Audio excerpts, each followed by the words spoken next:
The court fight over the Jasper power plant continues. We'll have more from yesterday's court hearing. Plus, Jasper residents were given the chance to tour the country club property last night. More on that. And Angie Mitchell and Joyce Fleck of TriCap are our guests this evening on Inform. All of that and much more is up next here on 18 WJTS News.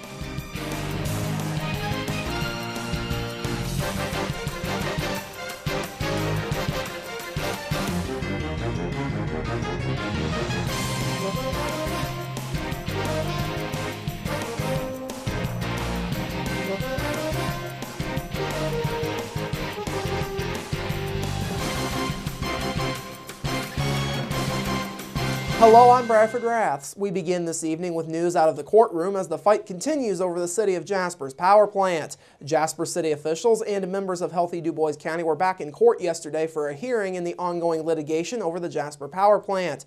The two sides squared off in Knox Circuit Court in Vincennes yesterday. Judge Sherry Greg Gilmore presided over the 90-minute-long debate that centered on whether a request made by Jasper city officials for a partial summary judgment in their favor should be granted. The lawsuit over the power plant was originally filed by Healthy DuBois County and others on August 4th of 2011.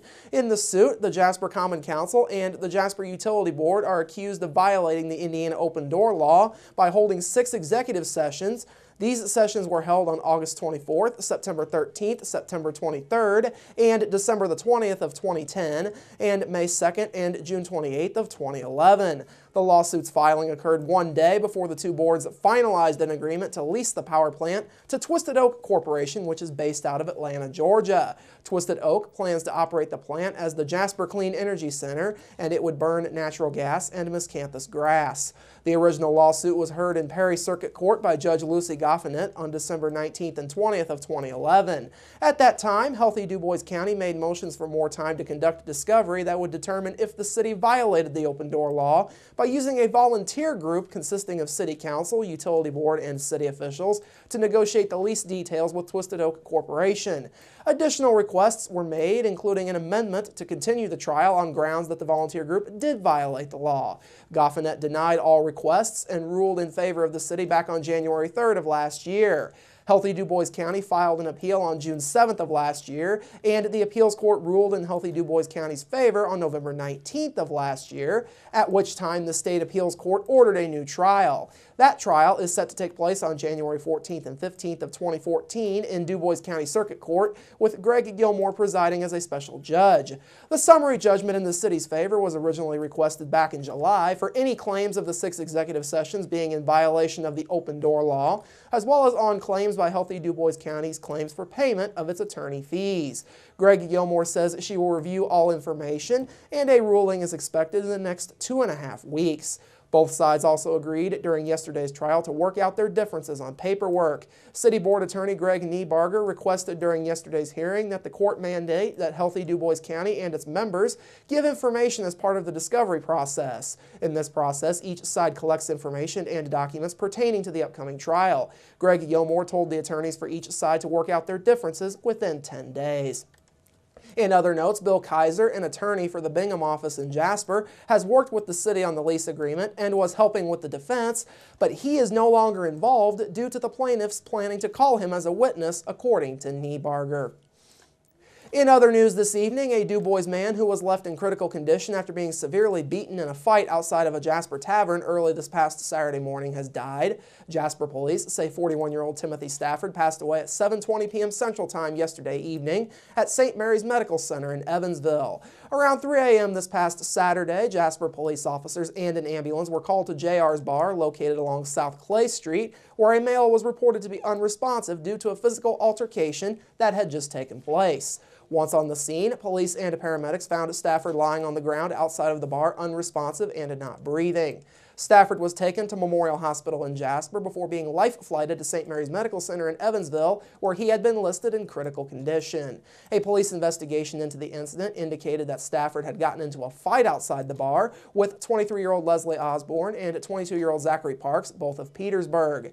Jasper police say their investigation of the incident is continuing, and they ask that anyone with any information please call Detective Sergeant Rick Chambers at the Jasper Police Department at 482-2255 or you can call the department's anonymous tip line at 481-COPS.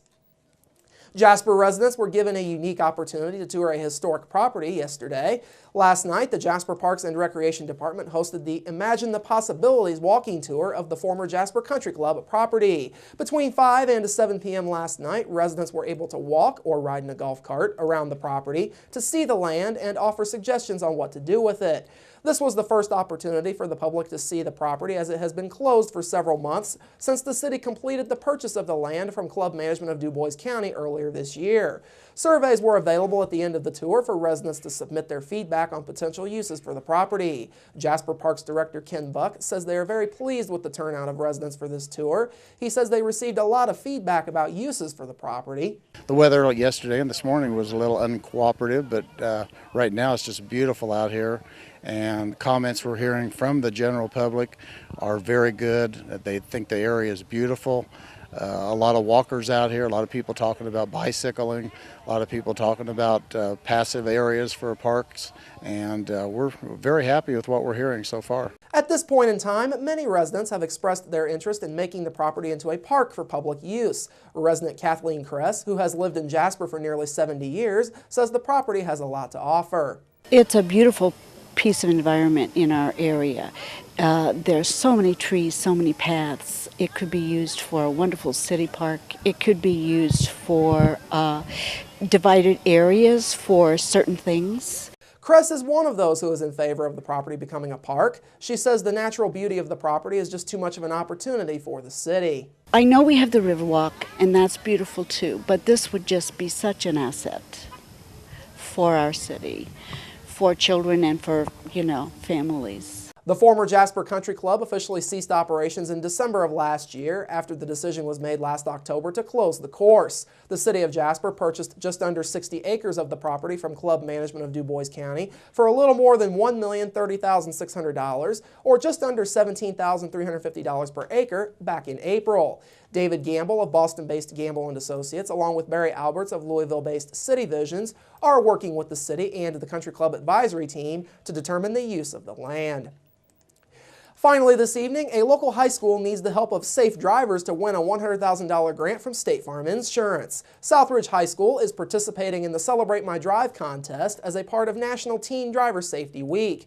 The school will be eligible to win the grant, as well as a hometown concert event with a popular musician, if enough people in the community make the commitment to driving safely. The chances of winning increase as more people commit. To help out, you can visit CelebrateMyDrive.com from tomorrow through October the 26th and click on the Make a Commitment tab and select Southridge High School. Folks may enter once a day every day during the aforementioned time frame. Coming up after the break, your local forecast, sports with Kurt Buchsel, and Inform featuring Angie Mitchell and Joyce Fleck of TriCap. That's all up next here on 18 WJTS News. Local people watching local people.